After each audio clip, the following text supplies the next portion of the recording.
Hello, everybody, and welcome back to another jam-packed full to the brim episode of the Media Boat Podcast, your weekly rundown where we talk about movies, TV, music, and video games, not necessarily in that order. My name is Mike. His name is Matt. My name is Matt. His name is Mike. I am back from the dusty town of Austin, Texas to rejoin you here. A lot of stuff happened this week. Man, Switch 2 came out. Summer Game Fest happened. A lot of pop albums are dropping. Movie news. Warner is splitting into two. We have so much to talk about today. Right. So let's get into it, starting with the music section. Start the music section with the Billboard. Start the Billboard with the Hot 100. And the hottest song in the land is An Ordinary Song by Alex Warren. Coming in at two, What I Want is to not say this is by Morgan Wallen. Because at three, just in case it is Morgan Wallen, we can just ignore it because at four is Luther by Kendrick Lamar and SZA. But rounding out your top five is the problem himself, Morgan Wallen. As for your album chart, your Billboard 200, we start off at number one with the problem himself, Morgan Wallen. At number two, Happy Bust Day. Sorry, Bust? Burst. Burst. There's an Burst R in Day. there. First Day by 17. Yep. Uh, yeah, did not see this one coming. I remember my 17th birthday. I believe my 17th was not very burstful, but Oh you do well. you. At three, SOS by SZA. Coming in at four, Something Beautiful by Miley Cyrus. And rounding your top five, out of nowhere. Well, no, not out of nowhere. We talked about this last week because you weren't here. Mhm. Not the one you're thinking of. Reputation by Taylor Swift. Yeah, probably back in the conversation because of the news you talked about last week with her reclaiming her masters, and also kind of suggesting that she may or may not even re-record Reputation, which is an interesting admission. Of course, we still haven't seen exactly what she plans on doing, but nonetheless, the fans flocked back to the original now that they're safe to listen to it again. Yes. Now you can plug in the originals back into your playlists. Yes, You have no qualms about which version you like the best. right. Unless you want to have qualms, then go ahead, qualm yourself. Exactly. We're pro qualm here at the Media Boat Podcast. Qualm if you want to. Qualm around the world. Yes. Or you could be a Swiftie and you need to stay qualm.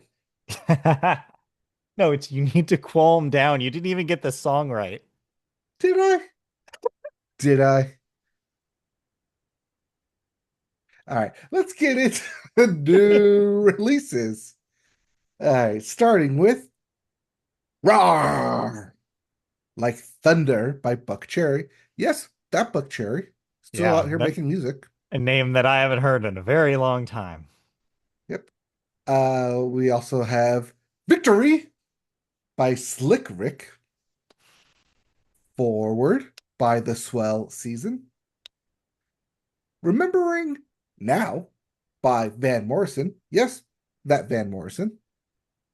Also, Talking to Trees by Neil Young and the Chrome Hearts. Yes, that Neil Young. Media Boat Favorite, Phantom Island by none other than King Gizzard and the Wizard Lizard. Lizard Wizard. Isn't that what I said? No. King Wizard and the Lizard Gizzard. Yeah, that's fine. Yeah, lizard gizzards. They're delicious. Yeah. So if you're not listening to King Lizard and the Wizard Gizzard, then you can be listening to the album I'm probably going to be listening to, which is Broken Branches by Dirks and his Bentley. Yes, Media Boat favorite Dirks and his Bentley. Yep. All right. Let's get into some music news. And Yes. hey, it might be a little bit early, but we've got a Grammy update. It's that time of year where they're finalizing the new rules for the upcoming Grammy Awards. Yes. So the Recording Academy has revealed the key dates, deadlines, and most importantly, those rule amendments for the upcoming 68th Annual Grammy Awards, which will be taking place on Sunday, February 1st at, if it's still standing, Crypto.com Arena in Los Angeles, with nominations set to be announced on Friday, November 7th, 2025. Following its annual board meeting, it has also announced several new awards and changes to the award process, effective tomorrow. Nope, just kidding, immediately.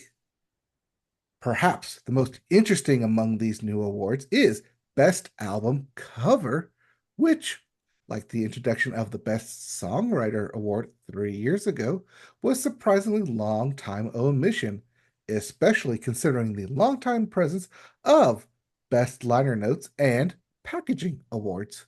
Those are two separate packaging awards that have been combined into one. Also, eligibility for Best New Artist has been expanded to include artists who have been previously nominated in Album of the Year, but whose contributions fell below the current 20% playing time threshold. This update allows acts who were credited as featured artists on projects that were Grammy nominated for Album of the Year in previous award cycles to be eligible for Best New Artist consideration. Also, Best New Country Album has now been split into Best Contemporary Country Album and Best Traditional Country Album, meaning that you can finally get all off your broskies back about why Morgan Wallen's going to win Best Country Album, and it's not going to count because it's contemporary and not traditional, which is the more important one. Because Chris Stapleton's going to win that, and they got to find some way to give Morgan Wallen a Grammy, and this is how they're going to do it. It's an interesting move. For that reason that you mentioned, which I hadn't considered, but you're probably right. And then the other reason being like, I feel like before a lot of fringe country acts were kind of pushed to the Americana categories, Mhm. and this will make that more like its own thing. This will like kind of separate the groups a little bit better, and I think it's about time that something like this happens. I also thought the Uh, best new artist change is interesting. So if you're out there and you were featured on some John Baptiste record in the last couple of years, now you're eligible for Best New Artist. Because yeah, I'm sure there was a lot of those big collaborative records that had been nominated. All those people were suddenly ineligible via the original rules. This fixes that little problem. I think that it was silly that that was the case. I mean, yes, just because you're on the album and just because you get credited doesn't Yeah, mean that you're like fully wanted to be a part of like, well, I haven't broken out yet. Like I'm a featured. right. Yeah, it's great they got the help and the recognition and the bump, but I'm still a new artist. I still haven't put out a full proper album yet. Well, now you can Yeah. post doing that. Um, who does this benefit especially right now? No, because I'm saying Dochi, but Dochi already won. She's already eligible. She's already eligible. But yeah, Hey, also featured artists now can be dual Grammy winners. yeah. Uh, but yeah, the other new award is Best Album Cover. Yeah, that's cool. I think that's about time as well. I feel like it's cool to get a shout out to some really weird or like interesting or just very artistic album covers. There's so many every year. It's cool to have a category for that. I mean, you can't retroactively have Best Album Cover, but going forward, maybe Mhm. we will see something like Lord Solar Power album cover winning and it being Yeah, something plastered like right that. behind her as she walks up to accept it. Anyways, moving on from that. Wait, what's the other one that was very out there? Uh, There's plenty of them, honestly. well, no, I wasn't gonna go with Nirvana, although we could. Baby penises everywhere, Yeah. Recipe for success right there. We right? need to move on. Okay. Well, why don't we move on then to the very deep V dress that is Miley Cyrus. Yeah, something like that. Something like that. In fact, Something Beautiful, which is the name of Miley Cyrus's new record, which actually came out 2 weeks ago. But because I was gone, I'm just now catching up. It's on the Billboard charts this week, though, so it's semi-relevant to talk about it still. Um, this was pitched as Miley's pivot to, I don't know, respectability record or something. I don't know. The word around this, as well as the single "Something Beautiful," which was released pre-release, um, suggested a Miley Cyrus that was taking more risks, a little bit more experimental, a lot of collabs on this record with indie artists and smaller kind of like the people that you don't see on pop records a lot. And so I went into this thinking, okay, this is going to be radically different. And it starts that way. Um, the song "Something Beautiful" is definitely an outlier in Miley's career. It doesn't sound a whole lot like Flowers. And there is some experimentation going on. The prelude track before it also has some really interesting electronic sounds. It's like produced in a really interesting way. She has a vocal filter on that's really grating in an interesting way. Something that's in common with the two records I'm going to talk about today is that I feel like we're finally in the post-Brat pop era. I'll get to more of that when I talk about the Addison Rae record. But as for the Miley Cyrus record, that's where it starts, but really that's not where it goes. The rest of the tracks are a little bit more traditional, at least in songwriting. There's still the occasional like experimental sound going on, but it's very much in the vein of stuff she's already done. And so I kept feeling very conflicted by Something Beautiful. I want to like it. There's a couple of genuinely interesting pop songs on here. I especially thought the third track, which I'm going to pull up right here, was kind of interesting and pretty catchy for her. And it made me think like, oh, okay, there's something called Into the World. I thought that one was good.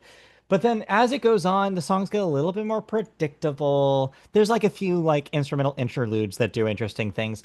But by the end of it, I found myself asking myself, was it this really as adventurous and experimental as I thought this was going to be, as it's being touted, as Miley maybe wants it to be? I mean, Miley's no stranger to trying left field tactics. Like if you recall, after Bangers, her 2013 smash, she did an experimental noise album with the Flaming Lips. So this is not new to her. It's just it's new in this post Grammy world for Miley Cyrus. I think she won a Grammy and then immediately decided, now I'm going to do something like a lot different, but it's really not a lot different. It just honestly sounds like a bid for another Grammy.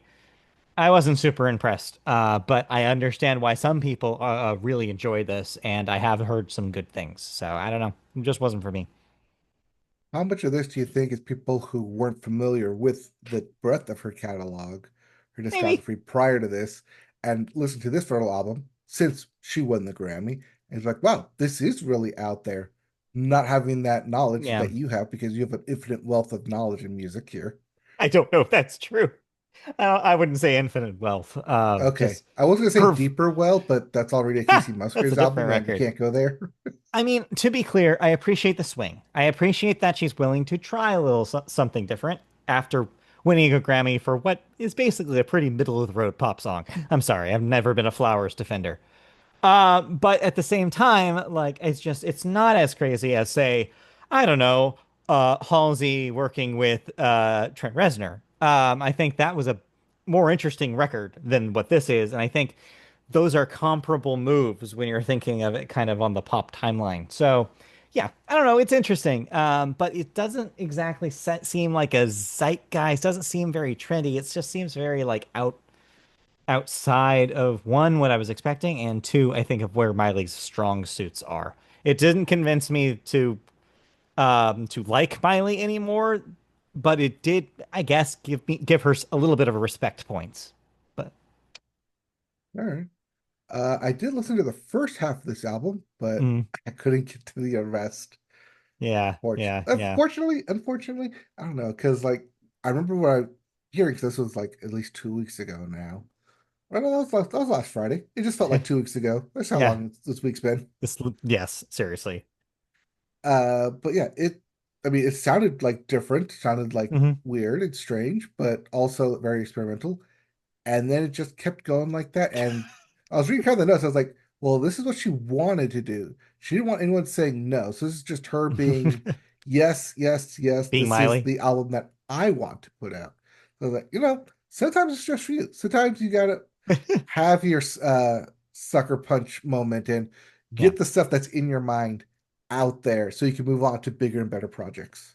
I just wish it was a little bit weirder. I just wish she pushed herself a little bit more than it is, because as it stands, it's kind of straddling both lines. It's experimental, but it still wants to be a pop record, and I think that that doesn't do it as like that kind of does it a disservice because it can't choose an identity.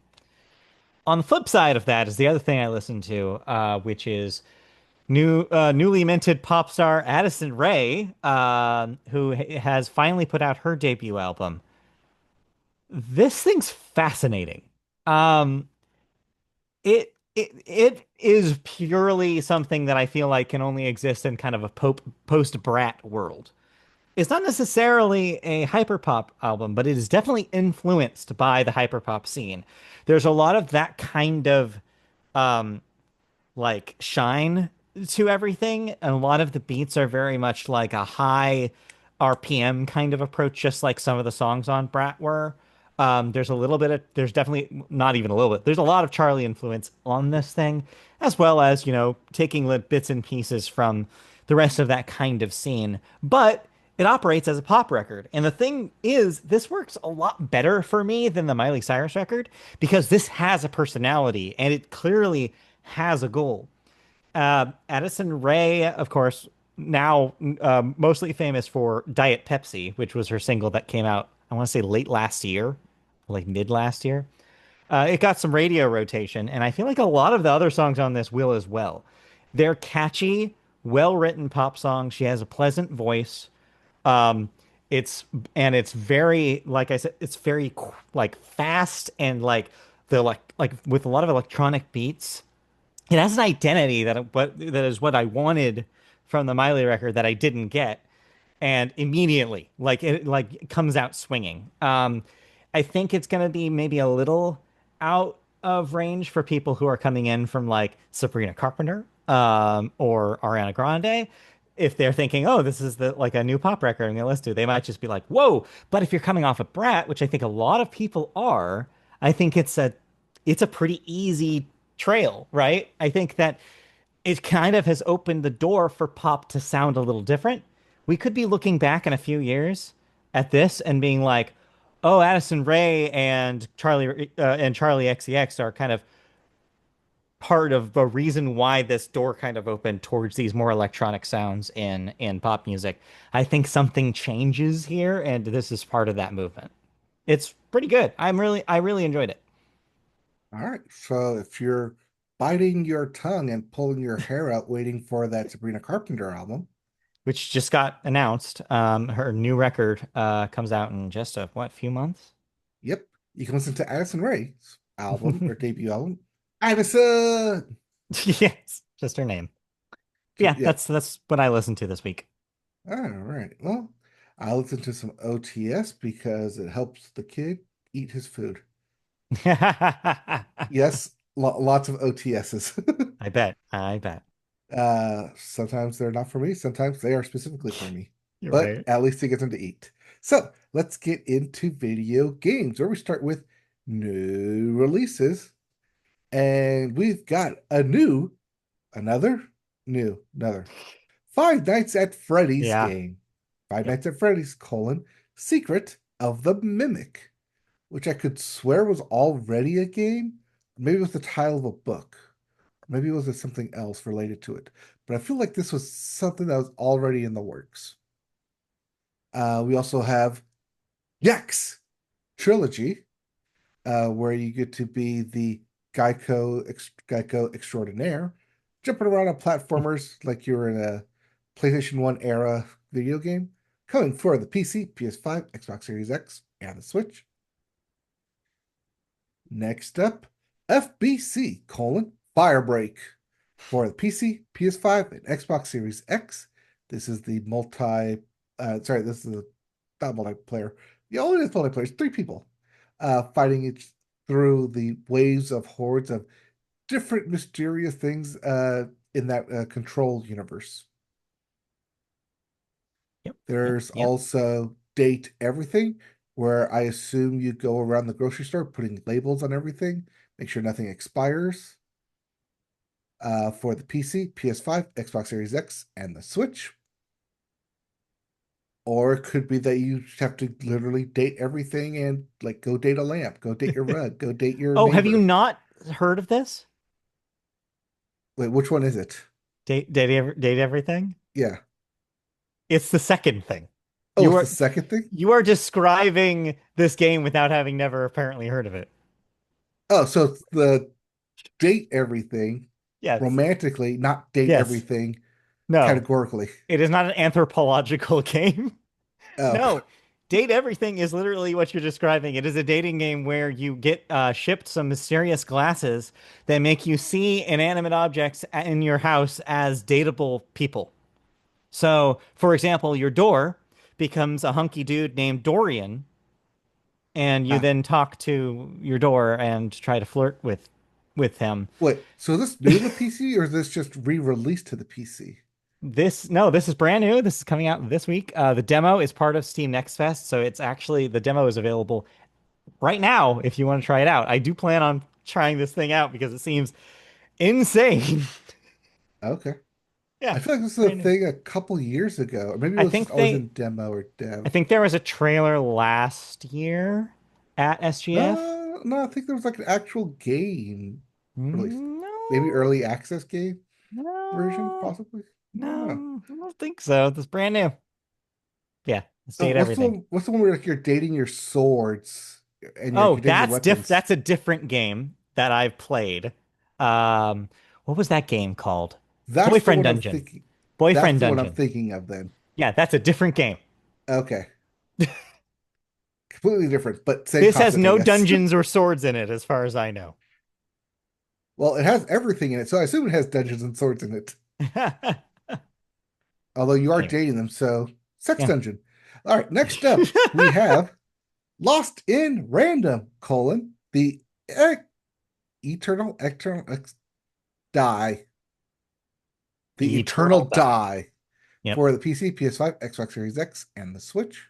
Die being like one half of a dice because Lost in Random, the first game, was like a dice-based kind of thing. So this is a I sequel to assume that. this was a dice-based game. I did Yeah. not think actual death. Die.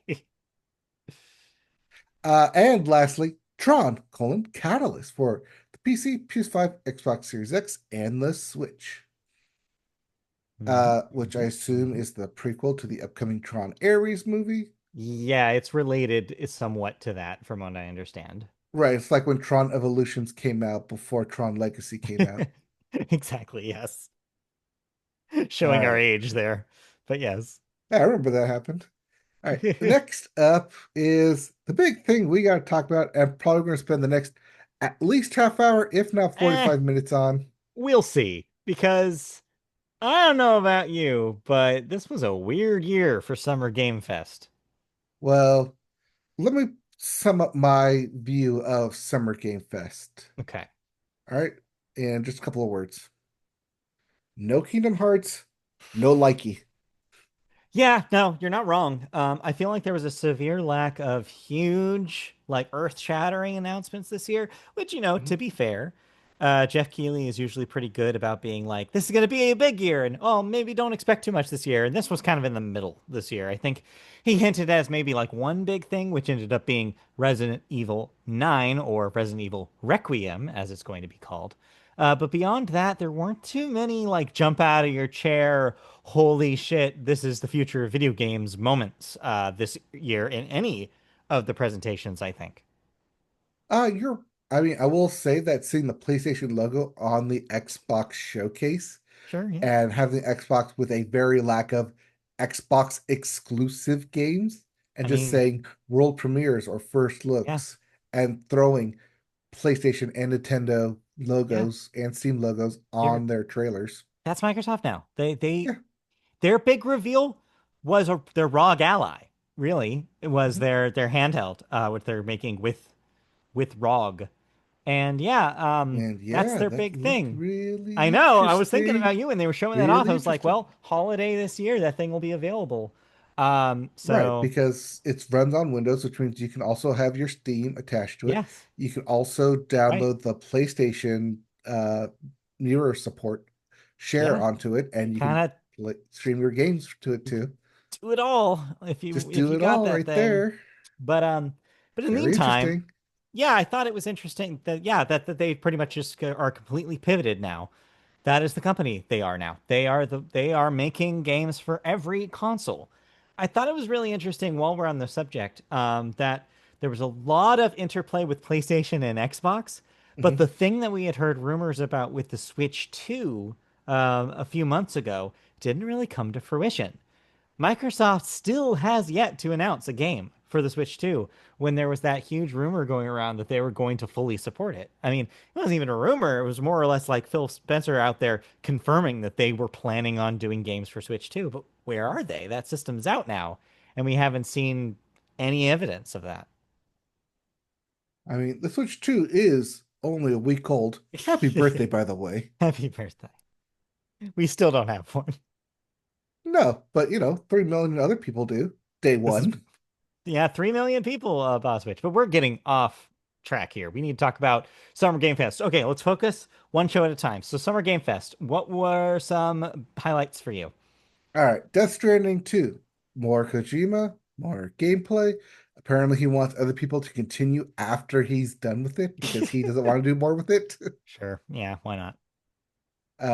We also had a Game of Thrones RTS called War of Westeros.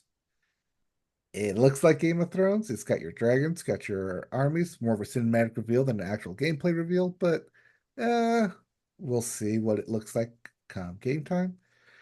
And then we got the game that was spoiled early, Sonic Racing Crossworlds.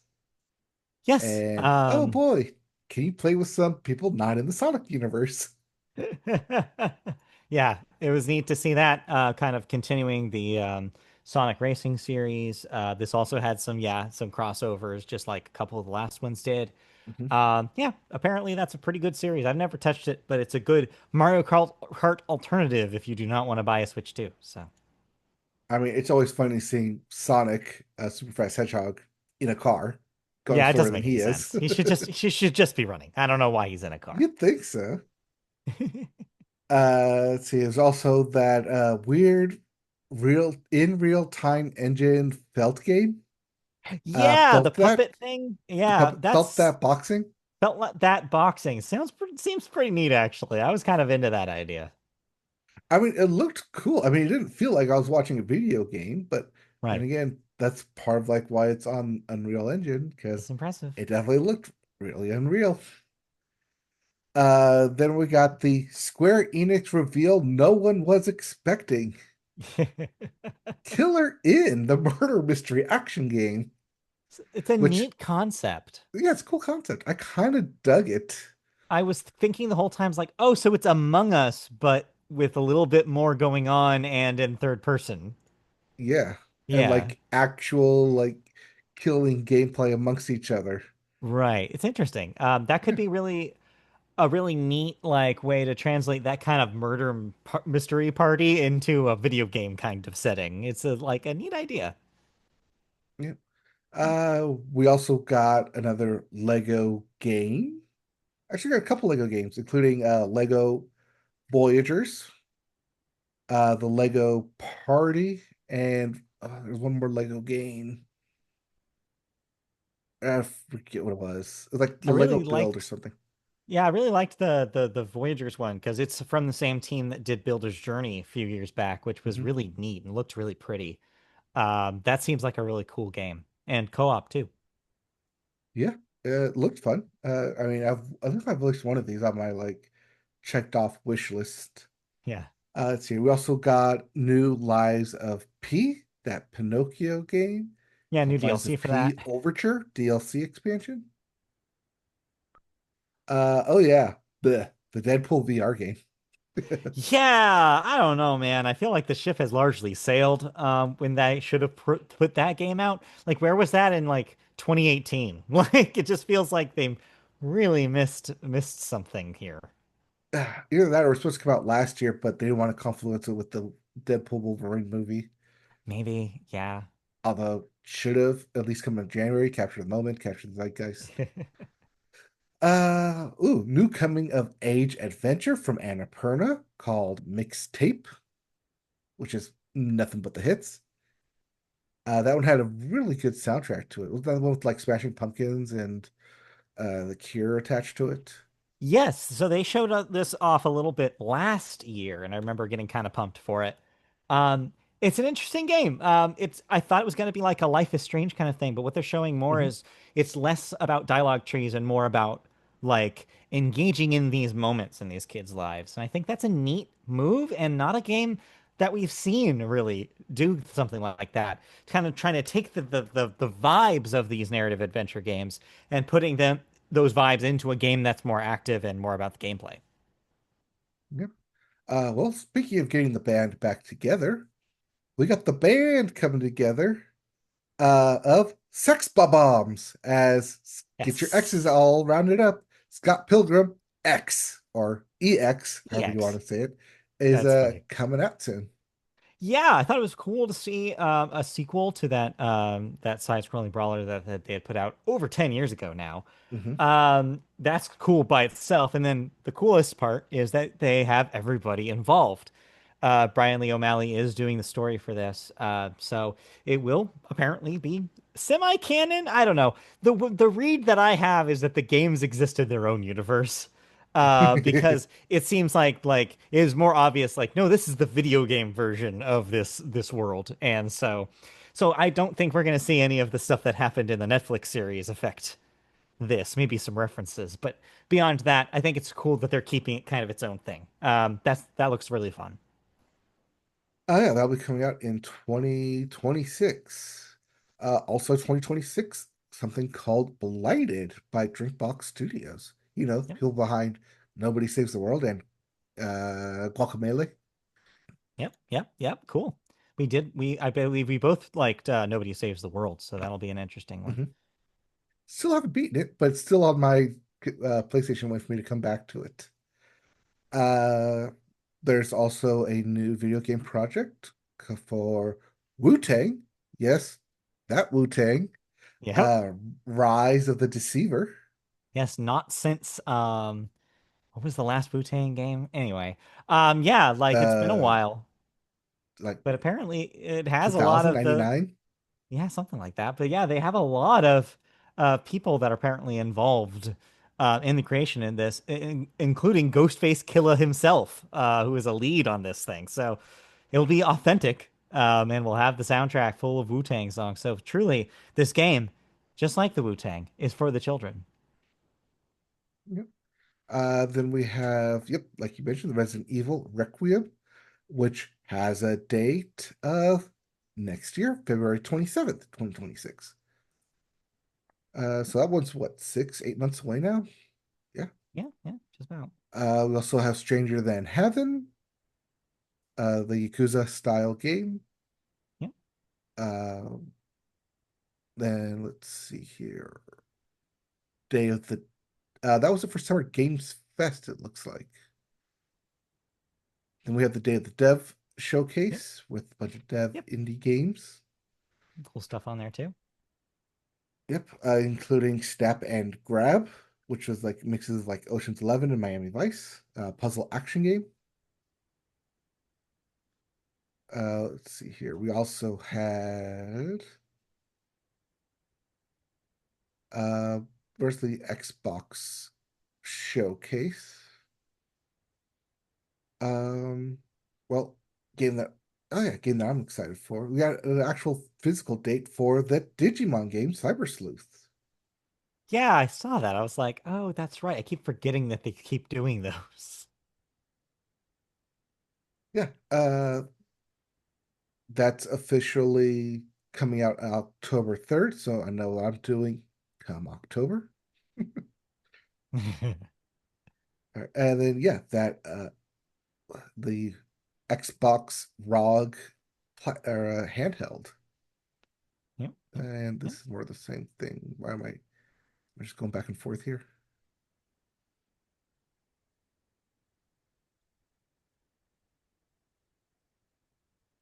All right. Yeah, I'm keep going back and forth.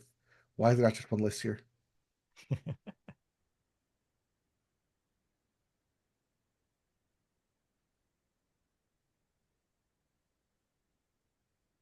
Uh, no, I don't want the video.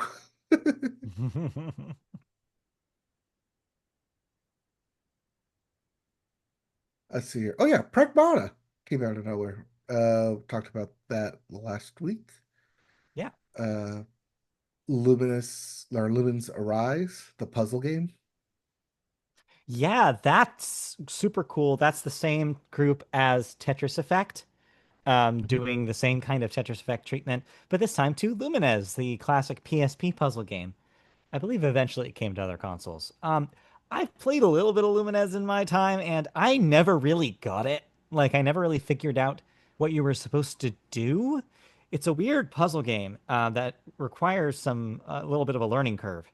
But hey, this will be a new opportunity to learn Lumines, so sure. And it looks amazing in that same way that Tetris Effect just looked completely wild. They're doing so many crazy things visually with this game, and I'm all for it. I am fully in support. All right, here's the okay, I found it. The Xbox Showcase. All Okay. right, so they showed off The Outer Worlds 2 visual story, which we knew was coming. Mhm. High on Life 2, which everyone kind of expected was going to happen. Resonance, a Plague Tale Legacy that's Yeah, revealed. spinoff of the Plague Tale games. Yep. The ROG Xbox Ally, um, putting that on Christmas list and nothing but that because it's going to be expensive. Uh, The Blood of Dawn Walker, which I believe was the um, vampire game. Yes, that's a vampire thing. Yep. We also have Super Meat Boy in 3D, Ninja Gaiden 4, DLC for Indiana Jones and the Great Circle called The Order of Giants. This game looked really interesting story-wise. Beast of Reincarnation looks interesting, looks lore heavy, looks mysterious, looks right up my alley. Looks like it might be spending a couple hours in there. We also have Clockwork Revolution, which reminded me of BioShock Infinite. Yes, I kept thinking about BioShock Infinite through that trailer as well. There's also Grounded 2, sequel to Grounded. Uh, there's also Chronos, The New Dawn. Aphelion, which was just revealed for No Ghosts at the Grand as well. The announcement trailer for Age of Mythology, Retold, dash, Heavenly Spear. We also have Mudong, Two Hearts. Two of them. Yep. Count them. Planet of Lana 2, Children of the Leaf, the announcement trailer.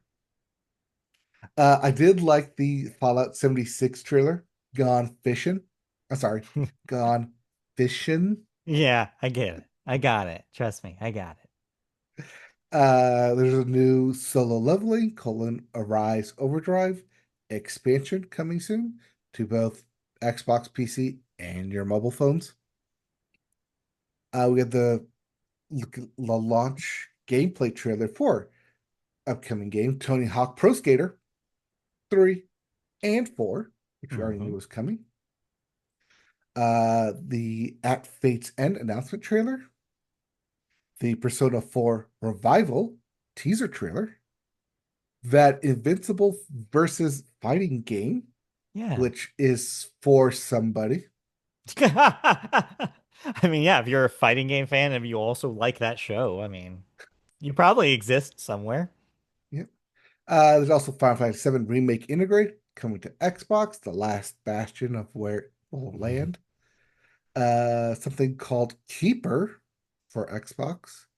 And lastly, the big two heavy hitters, Gears of War, Reloaded, coming everywhere.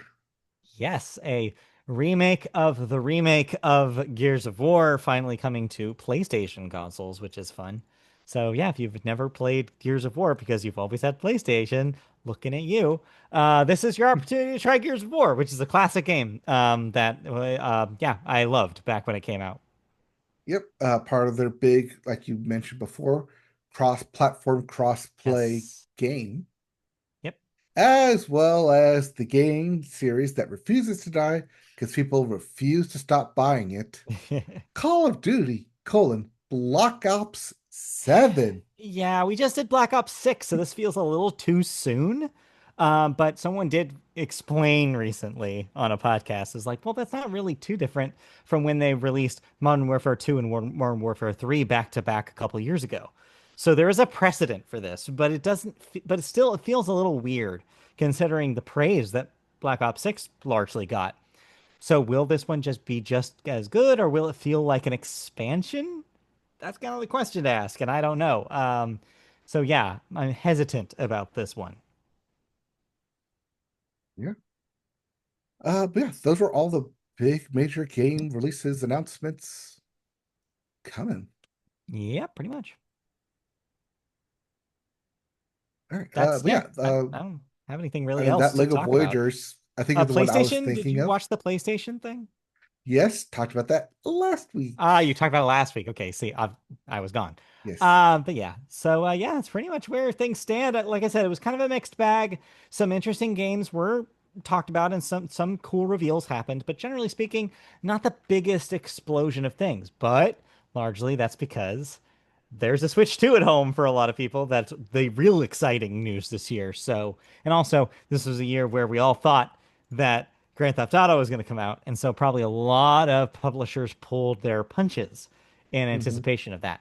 So, maybe look forward to a big year next year. Yeah. A couple of games that forgot to mention Into the Unwell, which was that kind of like 2D Into the animated. unwell. Sorry. Yes, the hack and slash roguelite. Was also Last Flag, which was the capture the flag game, as well as Infinitesimals, which is not related to Grounded 2, but kind of the same premise as Grounded. Well, except you are bugs, which is the difference. Yeah, but you're Contra still tiny in a big land. I guess so, but yeah, instead of fighting them, you are them, and it kind of reminded me of Ants, the 1998 Ants movie. Kind of funny you But went to Ants and not Bugs not a Life. Bug's Life. No, because the guy looked like the ants from Ants specifically, like the Woody Allen ant. But yeah, I don't know. It's And fine. not the I don't Sylvester know. Stallone ant. Yeah, so just like the Sylvester Stallone ant. All right. Uh, wait, what's his love interest? Jennifer Lopez was his love interest in that thing, I think. Yeah, that sounds right. Yeah, sounds about right for that time. All right. Let's see here. Xbox Showcase, PC Showcase, Live Death Stranding Live Demo 2. I think we covered pretty much everything then. I think so. All right. Uh, did you play anything? No, like I said, I've got demos to play, but I have not got to them quite yet. I will talk about some games next week. Sounds good. I haven't played anything new. I haven't streamed anything in a while. Uh, I may get that this weekend because it is Dad's Day on Sunday. It is, I've heard. Yes. Do or do not call your fathers. I am not your dad. Yeah, we can't tell you what to do. You might not even have Yes. a dad, and you know what? Just chill on Sunday. You're good. Enjoy. Yeah. All You right. might be a dad, like somebody on this podcast. It's certainly not me. I don't know who else you're talking about. Let's get into television. And we All right. start over with the sports corner. Sports corner. Sports corner. Sports And corner. hey, our wish came true. Or sorry, not our wish. My wish from last week came true, Sure. where number one played number two in both the men's and women's final at Roland Garros, aka the French Open. Yes. So, as we take a look on Saturday, number one could not conquer number two as Coco Gauff was able to conquer number one ranked tennis star in the world, Anya Sabalenka, to a thrilling match, only to be outdone by the next day, where number one played number two, Jannik Sinner versus Carlos Alcaraz. Mhm. And in a 5.5 hour challenging tennis match, Alcaraz topped Sinner in what is very likely considered an epic duel, and possibly one of the greatest tennis matches, certainly the second longest ever tennis match in modern day history. I'll do it. Let's see, I got a couple notes here. Coco's win is her second major since she won the US Open a couple of years ago in 2023. Alcaraz and Sinner have just gone back and forth several times. This one lasting, like I said, the second longest at 5.5 hours. And kind of poetry as I was glued to that screen. I bet. If you think, how could you watch tennis for 5.5 hours? Watch that game. Everything was intense. If you don't like the announcement, do what I did, put on the Challenger soundtrack and watch that match.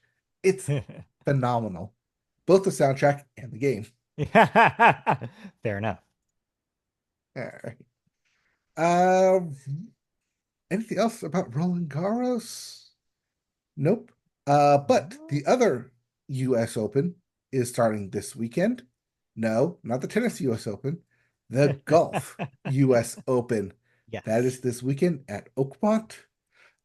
So do or don't bother your dad on Sunday as he's probably watching the finals of the match. Do or don't. It's up to you.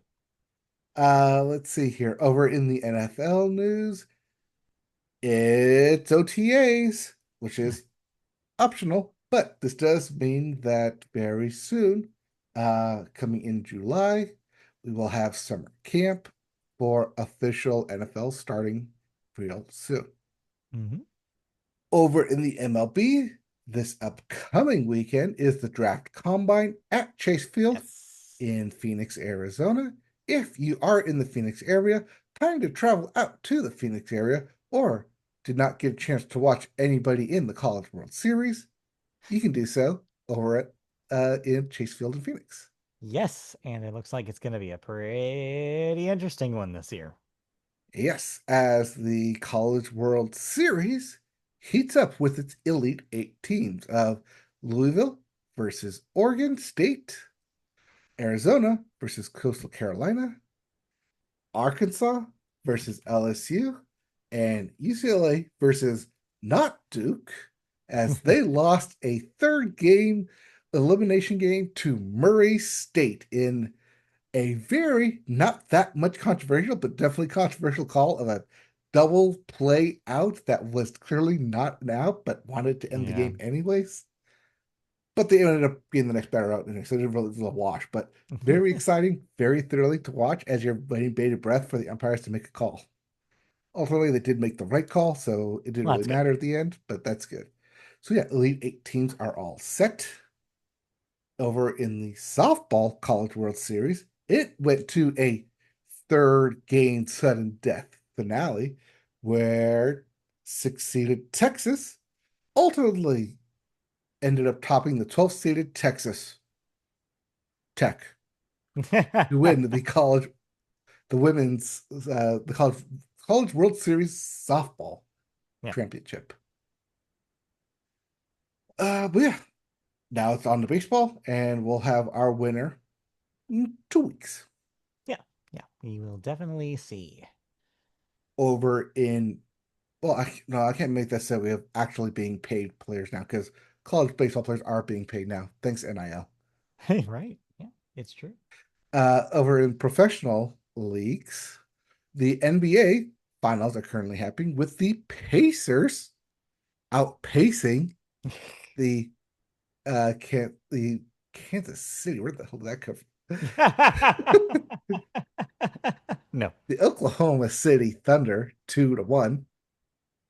And then over in the NHL, the Panthers are clawing closer to another victory against the Oilers, leading that series 2-1 as well. In a bit of ironic slash moronic news in the NBA, the Yes. Knicks, who I talked about last week, having fired their head coach, have already gone through 5 head coach interviews, or at least they would have gone through 5 head coaching interviews if the teams they were asking for the head coach denied their request. Because I guess in a very big FU to the Knicks for firing the coach who got them to the Eastern Conference Finals, nobody's willing to send their coach to be interviewed for the Knicks job and instead would rather retain them than having to coach against them or Hmm. coach for a team that went to the Eastern Conference Finals or knowingly send them to an organization where they will probably be doomed from management. So the whole NBA fandom is now having a laugh at the Knicks while also enjoying ridiculously good basketball in Pacers versus Thunder. Yeah. Cool. All right. I think that's all I have in television because we don't Okay. really talk about sports entertainment, which was Money No. in the Bank this past No. weekend No. at Sophie's house here in LA. Doesn't really count. I do want to use this as an opportunity to talk about something that I don't know if some of our viewers know about, but I texted you about it a couple weeks ago just to give you a heads up. A new league has started, and you can get in the ground floor right now. Do you like baseball? But do you wish the balls were softer? Do you like baseball, but you wish there weren't so many men? Well, I've got the deal for you. It's called softball. And previously, you could really only enjoy softball in college. I mean, we But just now, talked about the college yes, uh, indeed, World Series for softball. I know. But what if I told you there was a professional women's softball league that just started this I would year? say, what year is it? And can I draft Jenny Finch to my fantasy team? So Jenny Finch is not obviously playing, but she is, Yes. however, involved in the organization, is one of the leaders, as you Yes. would imagine she would be. Yes, I'm talking about Athletes Unlimited Softball League, or the AUSL. They've officially started playing games starting last Saturday. So there are currently 4 teams, and they are not associated with any particular city as of right now. That will change next year. But for now, there are 4 teams that are playing in kind of a tour tournament this year. They are playing a proper season with series that will lead to a playoffs, and it'll be very short. It's only then like June, July, and into early August, I believe. Later, there is also going to be a different kind of tournament run by the organization that will involve a lot of the same players as well. But for now, this is basically the start of what will be the regular season for the AUSL once they add more teams and they associate them with cities. Mhm. So yeah, a lot of people that you may recognize from the college World Series are involved in this because they just graduated. You have a lot of fresh graduates on these professional teams, as well as some names that you might recognize from a handful of years ago as well, if you follow college softball. They are being paid. It's professional league. And the MLB has invested in this enterprise and are helping to promote it. So if you're wondering how to watch games, unfortunately, it's not super easy right now. Their YouTube channel just has very short clips. However, if you want to watch full games, they're available in a couple of modes right now. ESPN and ESPN2 are carrying some of the games, And those not carried by ESPN are being carried by MLB.com, streaming on the website. Or if you have MLB TV, you can stream it on MLB TV while it's happening. There are also some recaps that are going up on MLB TV as well. So if you have that service, which I wholeheartedly recommend if you like baseball, it's already there for you to enjoy. It's really cool. So you can get on the ground floor of the four teams right now. There are the Volts, the Bandits, the The Talons, Blaze and the and the Talons. Blaze are your four options right now. All seem to be playing pretty well so far. I'm pulling for the Talons because I like their green color and I like that they're birds. But yeah, so far so good. It's been a lot of fun to watch the little clips of that. They've already had, oh yeah, and a cool thing about softball, if you've ever thought that baseball should have a mercy rule, let me tell you about softball. The first time it happened for the first time, yes, in one of yesterday's games, where it was a 9-0 blowout, and so they just decided, yeah, game's over.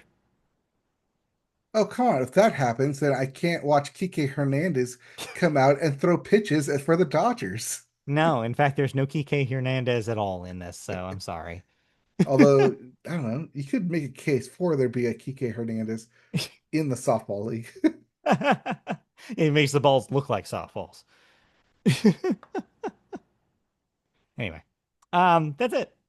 But yeah, I just wanted to mention it while I had the opportunity to. I recommend it, and especially like I said, if you want to get on the ground floor and say 10 years later that you were there for the first season, you can do that right now. All Yeah. right. So that's the AUSL. All right, well, let's move on because we have other stuff to talk about, including television news. And our television news this week is about your streaming services. They might be changing right under your nose. First up, Disney is going to pay Comcast's NBC Universal nearly $439 million for its stake in Hulu, which finally, at long last, actually lets them take control of Hulu in its entirety.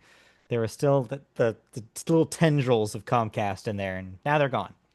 The Well, move they were a closes out. silent partner since Right. they made their sale a couple of years ago. Yes. The move closes out an appraisal process that's dragged on for a few years now.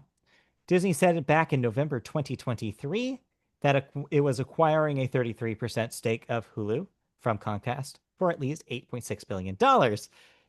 The price has come down. The total price Disney will have paid for Hulu is approximately, well, actually more, $9 billion, implying a valuation of $27 billion overall for the streaming company. The transaction is anticipated to close by July 24th. I don't know if this will have any actual impact on Hulu, the service, but it means that I guess don't be super surprised if you start seeing a Hulu exodus someday. It still hasn't happened. Seems like all the rest of the networks are still willing to play ball with Disney, at least for now. Right. So the way you get to that 9 billion number is that 8.6 from 2023 plus the additional 439 from right now. Originally, when it was first brought up to sale, Comcast was saying it was worth 12 billion, their 33%. So through 2 years and a couple of arbitrations and one Peacock running service Olympics winning defining gold zone establishing summer later, Comcast is willing to say, or Universal is willing to say, okay, we'll agree to the 439 million.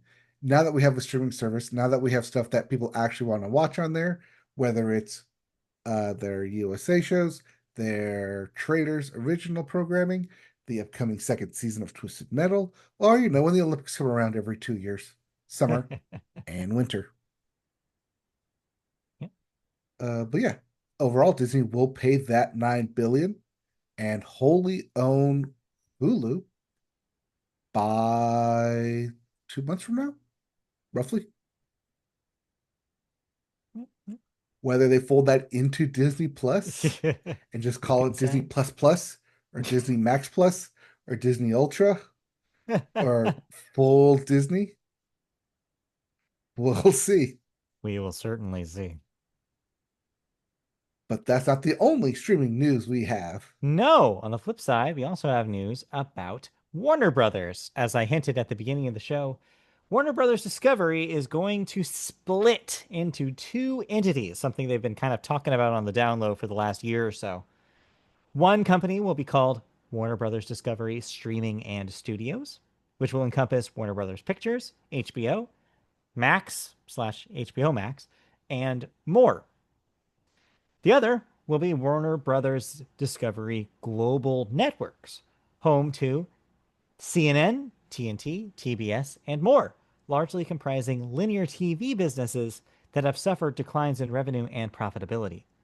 The split, according to our favorite guy, David Zaslav, will give each company, quote, sharper focus and strategic flexibility they need to compete most effectively in today's evolving media landscape, whatever the hell that means, including potential merger and acquisitions scenarios, which is really why he's doing this. He's getting rid of the fat. The separation is expected to be completed by mid 2026. So, yeah, this is kind of what we figured was always going to happen. I think Zaslav over time realized that there was a bunch of shit in there that he didn't want. He wants the valuable properties. He doesn't want stuff like CNN that was just like dragging him down and doesn't make him money. He only cares if stuff makes him money. That is the whole thing about Zaslav. So he's just getting rid of all the stuff he does not care about, which is cable. He does not care about cable in 2025, like most people don't. So this was inevitable. This was going always kind of going to happen.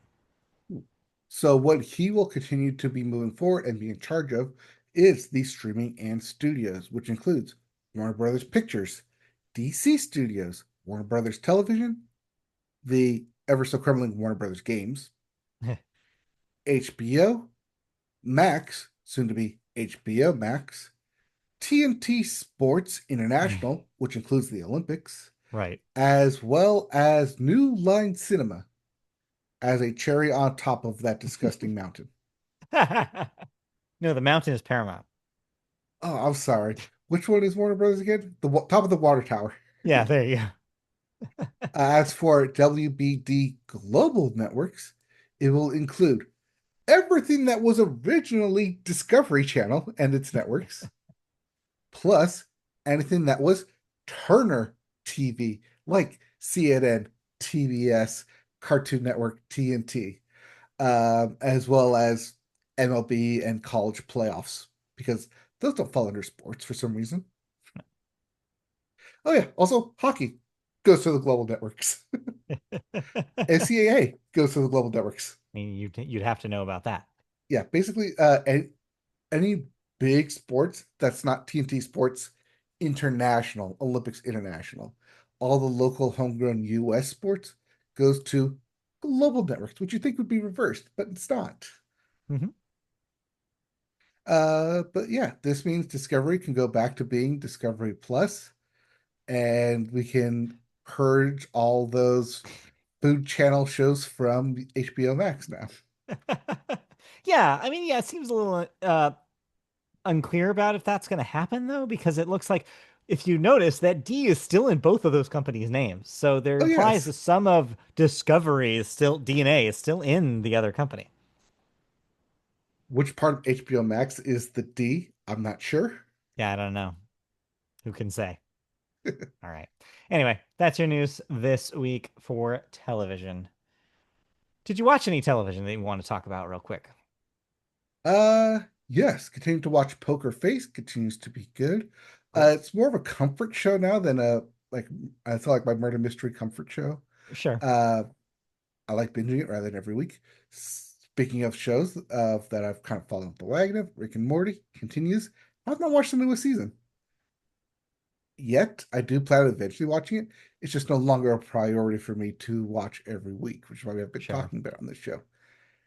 Instead, I've been watching a canceled show. A canceled show. I assume it's canceled. It doesn't. The last episodes were last year, 2024. Something from Netflix called Working Moms. Working Moms. Yes. Uh, from Catherine Reitman, both creator and star. If you are a new parent fresh new parent and needs some, hey, that is true. Hey, I can feel this. Hey, this show was made for me. Well, guess what? There's a show made for you called Working Moms about the woman who wants it all, the career and the motherhood and Indeed. the individuality. As you do. It's actually funny. It's actually Okay, good. cool. I'm having a fun time watching the show. While yes, the series has concluded, it is still on Netflix. It is very Canadian. It's brought over from Canada. They I see. shoot this thing in, or they reference Toronto heavily in the show, including Montreal as well, and have thick, heavy Canadian accents. It's a very, very fun show. And if you're in that mess that is parenthood, especially young kids of that mess, this show will make you feel seen. This show will feel like it's speaking directly to you. And overall, it's just a really funny show. It's really well Okay. written, really, real fast paced. The characters have really good chemistry together. And even though, like, when it aired, it wasn't my time of the life to be watching and appreciating it, Right. I'm definitely glad that's still here and Yeah. not purged like some other networks where I can go back and find this kind of gem of a show and Yep. feel like, hey, it might be over, but as we always say here, if you haven't seen it before, it's new to you. And I might have Yeah. butchered another saying. It's true. It's true. I mean, take that, David Zaslav, since we were just talking about Yes. him. It's cool when you discover something late and come back to it. It Mhm. happens sometimes. Anyway. Yeah. But yeah, anything else? Um, I mean, other than that, I'm watching some finals, some very, really, really good sports Yeah. endings. Yeah. A lot of sports to enjoy right now, for sure. Yes. All right, let's move on to cancellations and renewals then. What am I no longer watching? No longer watching The Cleaning Lady on Fox, as that's got canceled after 4 seasons. Next up, Alert! Missing Persons Unit. Now I'm botching words. Alert! Missing Persons Unit canceled after 3 seasons on Fox as well. Etoile canceled after 1 season on Prime Video. Couples Therapy will get a 5th season on Showtime. Maxton Hall, The World Between Us, will get a 3rd season on Prime Video. Smiling Friends on Adult Swim will get 2 more seasons, which will bring it to a 5th season in total. And Sky Med on Paramount Plus will get a 4th season. And lastly, or no, not lastly, My Next Guest Needs No Introduction with David Letterman will get 2 more seasons, bringing it to 7 seasons on Netflix. Star Trek Strange New Worlds, its 5th season will be its final season on Paramount Plus. And lastly, Surf Girls will get a 2nd season on Prime Video. Hmm. That's the Reese Witherspoon surfing kind of like Yeah. competition. Yes. All right. We have a couple of deaths this week, both seminal figures in the world of music that we lost this week, right? One after another, another this week. First was Sly Stone, age 82, of course, of Sly and the Family Stone, a Hall of Fame musician and songwriter. You've heard his songs, guaranteed, including Everyday People and Family Affair, an icon of 70s funk. So definitely, yeah, you've definitely heard at least one Sly Stone song. So yeah, Mhm. 82. Wow. And then also at 82 this week, Brian Wilson, the creative core of the original Beach Boys lineup, responsible for most of the songwriting of the classic albums, including Pet Sounds, the seminal record that included Good Vibrations and God Only Knows. Arguably one of the best records ever made. So yeah, also, obviously, in the Hall of Fame, obviously a very, very important musician, incredibly influential, regardless of what you think about the latter days of the Beach Boys, basically from Kokomo onward. You have to at least say that like Brian Wilson's imprint on music is irreplaceable. Like you can just listen to Pet Sounds now and be like, oh yeah, no, there was nothing like this before, and there's kind of nothing like this since. Mhm. It's definitely a touchstone of rock history for sure, and Brian was mostly responsible for it. So yeah, that was a rough one. Definitely a loss for the music community. Yeah. That was the big one that happened yesterday. Yes, just yesterday. Yeah. All right, but let's move on from that and talk about our last section for the show today, which is movies. And we start the movie section with the weekend box office numbers. And your number one movie in the country right now, I don't know why I was going to say the world. We don't do that. Is still Lilo and Stitch. It made $32.5 million this week. That's at a strong 335 million. Of course, a lot of that is its first week. Keep that in Hmm. mind. But still, that's a hit for Disney. Another hit. In the last couple of years, they've been doing pretty well. Number two, From the World of John Wick, Ballerina, which is a long ass name. It's just ballerina, people. Made $25 in its debut this week.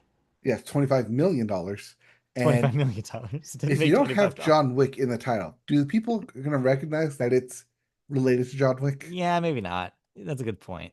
But the marketing does a pretty good job of being like, yes, John Wick is in this.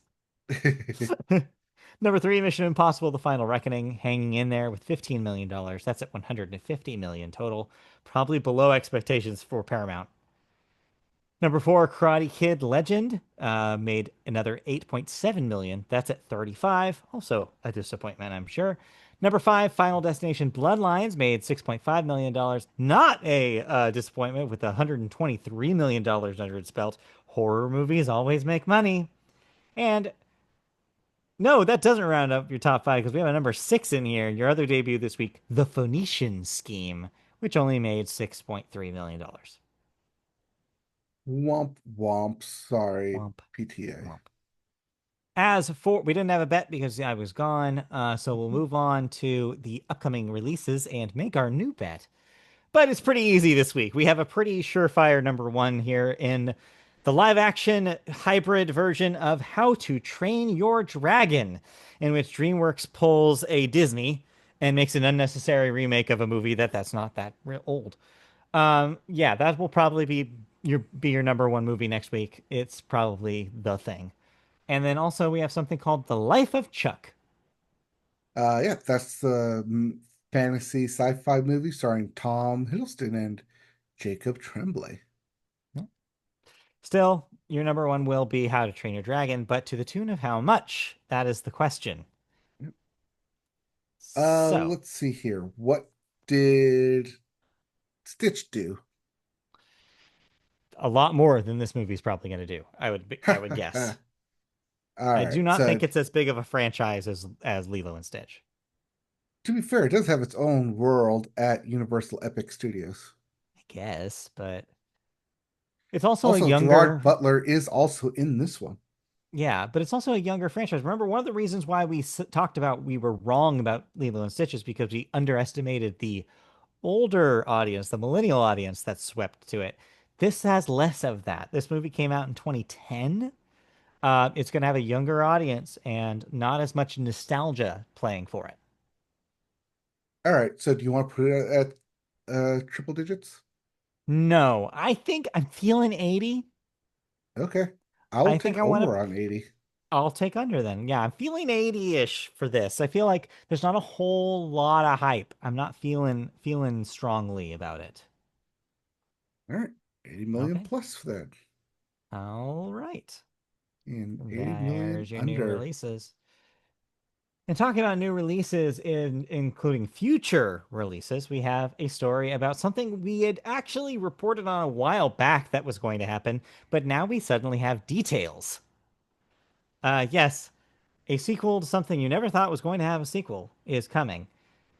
Spaceballs 3, the search for Spaceballs 2, the quest for more money. Yes, believe it or not, 80s classic spoof Spaceballs is getting a proper filmed sequel. Bill Pullman and Rick Moranis are set to reprise their respective roles as Lone Star and Dark Helmet in this new Spaceballs movie from Amazon MGM Studios, with Keke Palmer joining the cast. As announced this morning, the original film's director and star, Mel Brooks, will also feature in the cast once again, believe it or not, at age 99 or something like that. 97. 97, I was close. Well, he's 97 Uh, right now. By the time they film, he yeah, might be might be 99. 99. Reprising his role as Yogurt.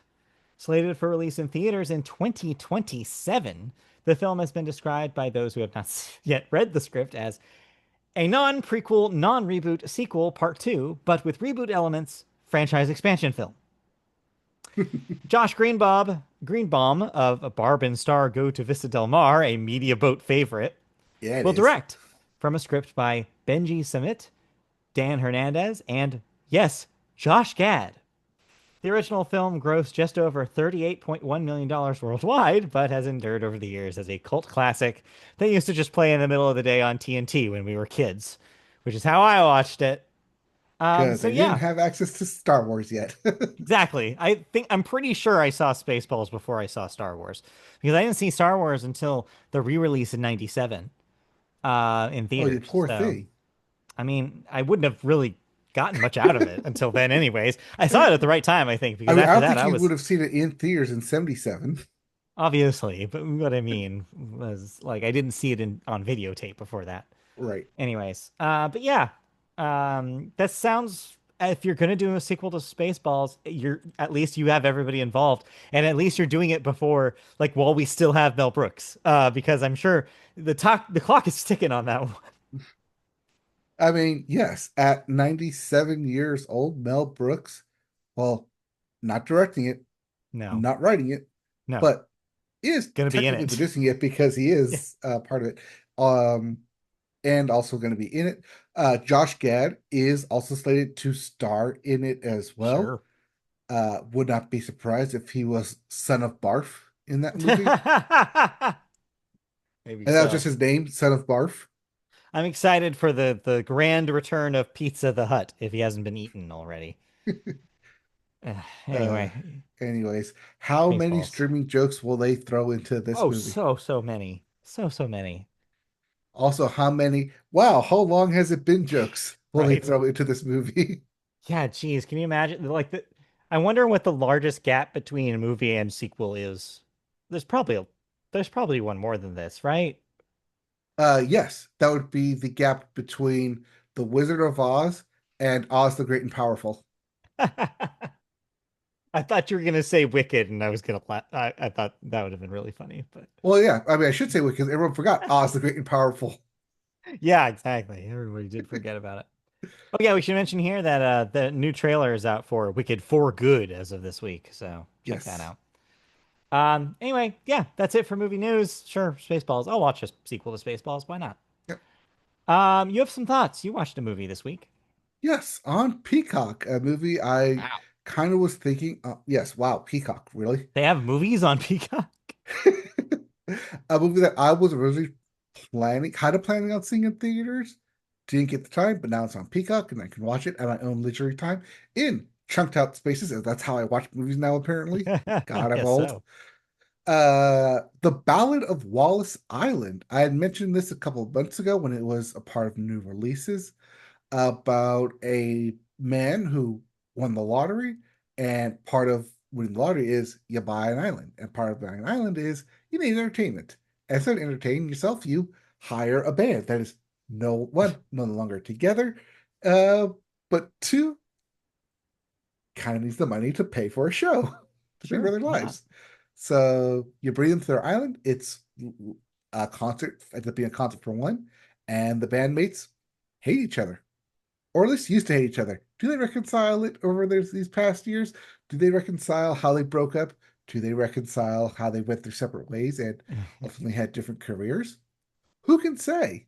Who can say? Except the answer is obviously going to be yes, no, yes, of course, and well, yeah, it's going to have a good melting because that's just the way these movies are written. Right. Uh, kind of a dark comedy, kind of a sweetheart comedy as well.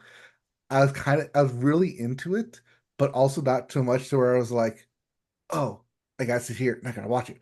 There's lots of very like easy chunk. Like when I stopped watching it, it felt like a good place to stop. It felt like it's okay. I can come back to this at a different time, which doesn't bode well for the film as a whole because you want a film that's you want to sit and watch all of it. You want to be invested in the characters. Having like the okay, like I can stop here and can pause does means that the stakes aren't raised, and these aren't really high stakes either. The movie's not set up to have high stakes. Mm, but is also set up as a kind of like a walk down folk music nostalgia lane with these two main characters, uh, plus the millionaire superfan. yeah.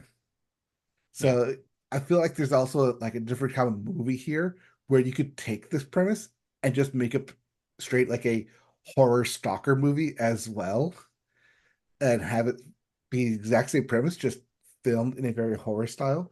But this is very more of like a contemporary comedy style. Like comedy, it's more of like situational comedy, but it's a bit fun nonetheless. I had a fun time watching it. If you're looking for something very lighthearted and something like very awe and smiling by the end of it, The Ballad of Wallis Island on Peacock. Okay. That's a really interesting premise. Mhm. Cool. Yeah. I mean, like I said, like I like the premise. It's really Hmm. good, but I think the writing just kind of feels a little bit stagnant. Like Yeah. clearly like stops the momentum and needs something else to pick the story back up. Even though there is a bit of a ticking time clock of the concert is on this day, but the more you think about it, is it's the concert for one. Does it really need to be on this day? Can it just be dragged out? Is he purposely trying to drag this out now? Because he doesn't like he lives alone on an island and he likes his privacy, but also is a super fan of this band that is no longer together. Right. So it's a little bit. Yeah, Yeah. Okay. builds the tension automatically. Cool. Yeah. All right. Um, with that, Did that's you watch it. anything? No, not really. So, I mean, yeah, the Tony Awards were last weekend, but you don't really have Yes. a space where we talk about Broadway here, so I won't talk about that. So, yeah, that's it for this week. No more trips planned as far as I know, so it'll be both of us for the duration here. Watch this space though, we may have to switch up the day again, but we'll figure it out. Mm-hmm. In the meantime, thanks for joining us on the Media Boat Podcast. We'll be back next week with another episode. In the meantime, if you want to see us in video form, you can find us on our YouTube channel. Search YouTube for Media Boat Podcast. If you want to listen to us in audio form, we're on podcast services all over the place. Just search MediaBoatPodcast.com. We're on social media sites. Just search MediaBoat Podcast on those. Twitch.tv/MediaBoat is where you can find us playing the occasional video game. And last but definitely not least, if you have questions, comments, feedback about the show, anything you want to know that we can tell you, not how to get a Switch 2, I can't tell you that, but everything else, email us at MediaBoatPodcast@gmail.com. And that'll do it. See you guys next time. Hey, that'll do it. 90 minutes. We did it. We'll be back with more news, Perfect. more thoughts, maybe a championship crown, Maybe. but more of us. All right, bye.